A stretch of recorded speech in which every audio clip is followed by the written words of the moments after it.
आणि यानंतरची बातमी बीडमधून आहे। परळी पोहनेर या गावाला पाण्याचा पूर्णतः वेढा पडलेला आहे आणि पूर परिस्थितीमुळे अनेक गावांचा संपर्क तुटलाय। पवारांच्या राष्ट्रवादीचे राजेसाहेब देशमुख यांनी पूरग्रस्तांची मदत या दरम्यान केली आहे। आणि आपण त्या ठिकाणी पाहिलं तर अनेक नद्यांना पूर देखील आलेला आहे। अनेक शेतकऱ्यांच्या शेतामध्ये पाणी देखील साचलेलं आहे। अनेक रस्त्याचे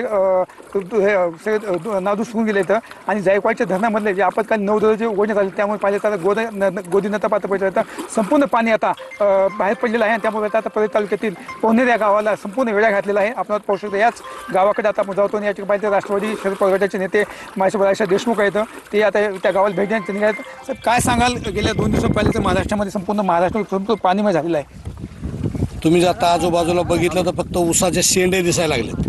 म्हणजे ऊस हा पूर्ण पाण्याखाली जाऊन फक्त त्याचे शेंडेच वरी असल्यामुळं आज तिथला शेतकरी उद्ध्वस्त झालेला आहे। जमिनी उद्ध्वस्त झालेला आहे।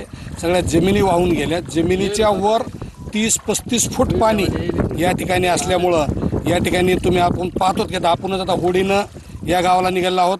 होडीमध्ये जवळजवळ 2 किलोमीटर प्रवास आपल्याला करून आता त्या गावात पोहोचायचं। त्या गावाचा आता संपर्क तुटलेला आहे।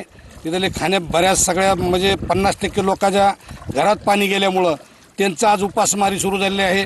तिथं आज स्वयंपाक नाही, तिथं खाण्याची सगळी अतिशय म्हणजे कुठं स्वयंपाक नाही, कुठं थांबायला जागा नाही।